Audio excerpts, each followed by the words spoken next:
सबसे पहले कुछ ऐसे तथ्य आपके सामने रखना चाहता हूं, जो तथ्य इस शोर शराबे में, जो कि प्रायोजित शोर शराबा होता है, कभी टेलीविजन पे दिखता है, कभी सोशल मीडिया में दिखता है, इस प्रायोजित शोर शराबे में कुछ तथ्य दब जाते हैं और वो तथ्य बहुत महत्वपूर्ण होते हैं, उनका बाहर आना बहुत आवश्यक होता है।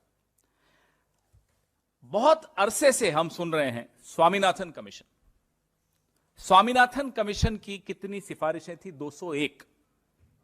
ये बड़ा महत्वपूर्ण है ये आंकड़ा। 201 सिफारिशों में से यूपीए सरकार 175 सिफारिशें लागू कर चुकी थी, 26 बची। उन 26 में से, और ये 175 का भी मैं आपको ब्रेकअप देता हूं, 18 नवंबर 2004 को ये जो नेशनल फार्मर्स कमीशन बनी थी, उसने अक्टूबर 4, 2006 को अपनी 5वीं रिपोर्ट सबमिट की और इन डॉक्यूमेंट्स के हिसाब से आपको बताएं, पहली मीटिंग 14 अक्टूबर 2009 को हुई, जिसमें 201 रिकमेंडेशंस, सिफारिशें लागू होने की अनुशंसा की गई। दूसरी मीटिंग जून 3, 2010 को हुई, 42 रिकमेंडेशंस तब तक लागू की जा चुकी थी, 159 रिकमेंडेशंस पेंडिंग थी। तीसरी मीटिंग जून 2012 में हुई, 152 रिकमेंडेशन, सिफारिशें स्वामीनाथन कमीशन की तब तक लागू हो चुकी थी, 49 पेंडिंग थी।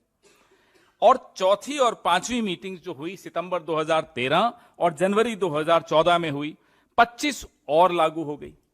देखिए, पूरा ब्रेकअप दे रहा हूं, तारीखों के साथ दे रहा हूं, और ये चुनौती है भारतीय जनता पार्टी को, जो बार बार कहती है स्वामीनाथन कमीशन की रिपोर्ट्स हमने लागू नहीं की, सिफारिशें हमने लागू नहीं की। हम बता रहे हैं कितनी लागू की। मोदी सरकार आई 2014 में, 26 जो बची थी 201 में से, उसमें से 25 अभी तक हुई। जो सबसे महत्वपूर्ण थी, उसका कल माननीय मल्लिकार्जुन खड़गे साहब ने और माननीय राहुल गांधी जी ने कल घोषणा कर दी। यह तथ्य पूरा स्वामीनाथन कमीशन का है।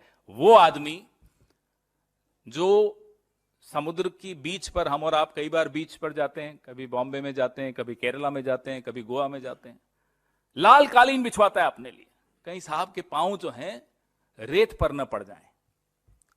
उसने किसानों के रास्ते पे कील बिछा दी है।